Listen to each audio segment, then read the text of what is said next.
Good evening, this is Kuro. Got a ranked game in my gearing. This is legendary gearing. This is, I believe, the first time I featured it. Going over the enemy team: Montana, Kurfürst, Kremlin, Worcester, rounding out the destroyers: Gearing, Daring, Haragumo. The general build on this is, rather than running torpedo tubes mod 3 like I normally do on gearing, I run main battery reload on the 3 million credit slot, and I do that basically to get the guns back almost nearly to a stock gearing firing rate. Um, when I run this build, I pretty much prefer the 10.5 kilometer torps almost exclusively. I just even with this, I missed the old torpedo reload. Now, theoretically, I could drop Superintendent for torpedo armament expertise, um, but I've been playing really smoke heavy for myself, for my team, and I've actually been using all four smokes probably in about a third of my games. And that smoke screen, it's been the difference between winning and losing a couple times. And for now, I just haven't felt like dropping it off now, or dropping it. Um, Now, basically, I'm pushing up here. I outspot everything but the enemy gearing, and I'm just sniffing around here, see what's around. Um, I did get the cap slightly early, and that means that there's either, well, I know it's not the Daring now. There's the Haragumo. That means the Gearing's the missing destroyer, so I'm up against a Gearing here. And then you do your basic arithmetic. 6 ships here. There's only a destroyer here. So I'm going to be telling my team, push C. I've got battleships that are playing pretty passive right now. I don't know what the hell happened to that Worcester, but I love it. That's actually a really strong position for a Z-52. If you sit here on this island, your hydro can cover a lot of this island back here, and creates a lot of problems for a radar cruiser where they get pinned in. If they get away from the island and out of your hydro range, anything can happen to spot them or radar them, and they just get worked over. So here I'm making up my mind. 1v1, 1v1, unless this gearing has like basic firing training and it's like gunboat, I should be able to pretty much win this fight. Um, Honestly, this is where I do prefer my older build, um, where I've just got faster torpedo reload, um, and I don't need to, buff the guns as heavy. Um, but it is what it is. I mean, this build is nice where you can zone out darings and stuff like that. If you've got support behind you. I see the enemy gearing pop up. Switch into AP.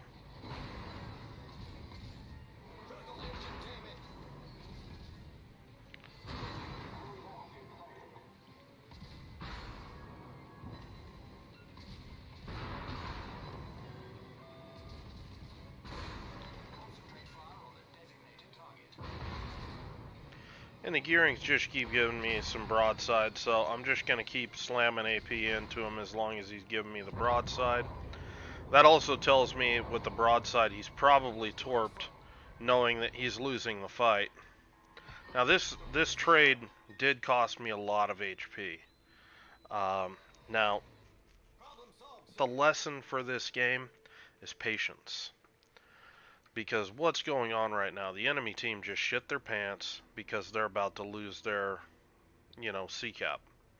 They've lost this entire flank of the map. They have no presence here. And what I'm going to do, rather than push in here and try to cap C, I'm going to use C as bait. And I'm going to try to bait these ships in here into a crossfire where I'm using my cur first. These guys are all angling at my cur first.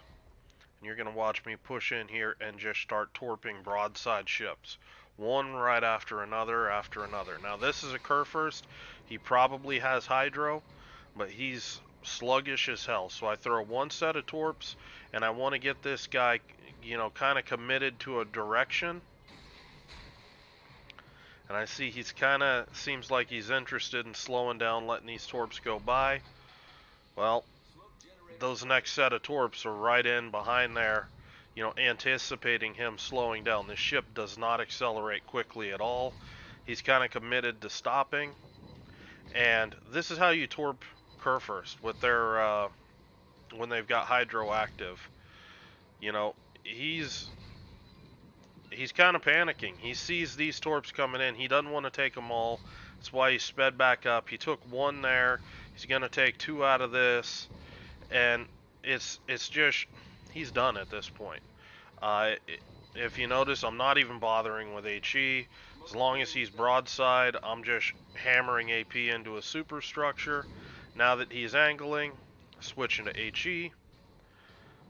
And I'm just going to keep kiting. I want to, play safe. Make sure I stay out of hydro range. Destroyer getting cute trying to throw torps at me.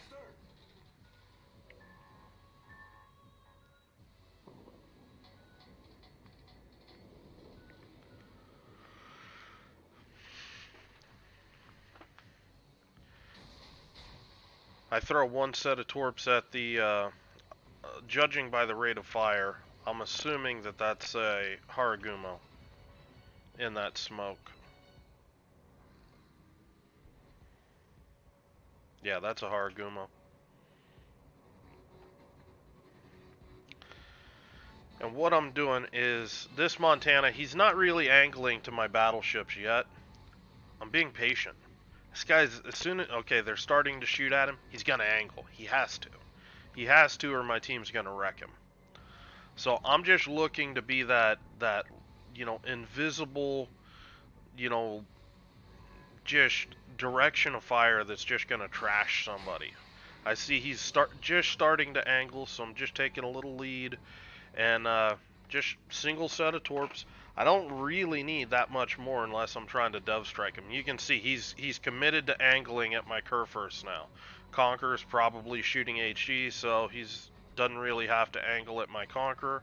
He does with my cur first.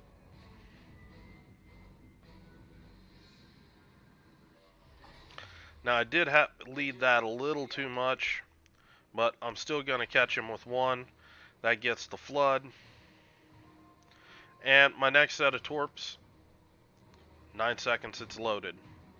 And that's one of the benefits of running the 10.5s, is you can just pick ships apart just like this. You've seen me do this with F3 Shima. You've seen me do it with Yukikaze.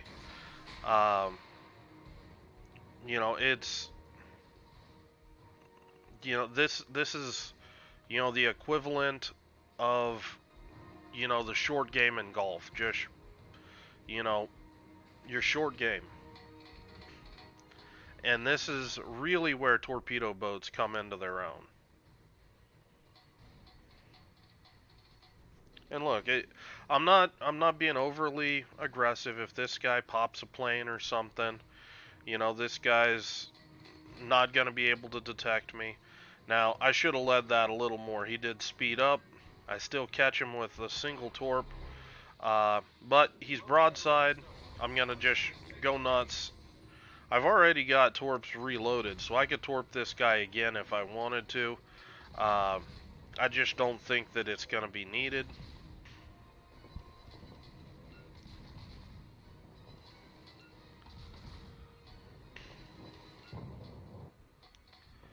And there we go. And I'm saving the rack of torps because I'd rather throw torps at this Haragumo. Flush him out of his smoke. Don't let him use smoke to farm my allies. And again, this one's a pretty devastating victory. Everything that pushed over here towards CCAP, they just pretty much got hammered by uh, constant crossfire torps. I I launched a set of torps back in here, expecting him to run out.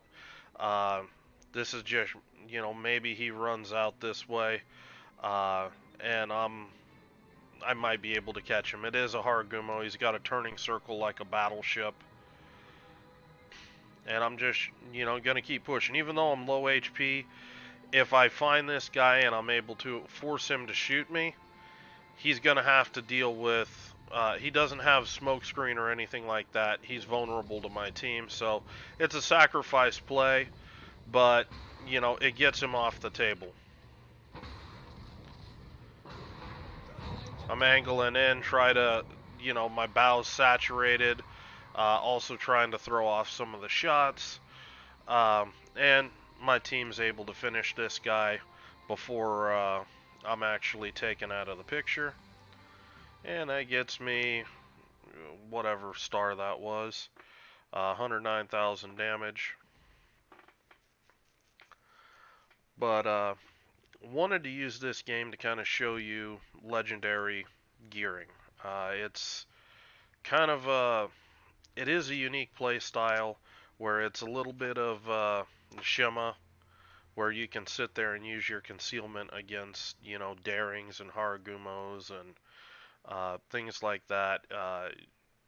Z52, you can still beat a Z52 as long as you don't, sit there and get, uh, hydroed and smoked for an extended period of time. Uh,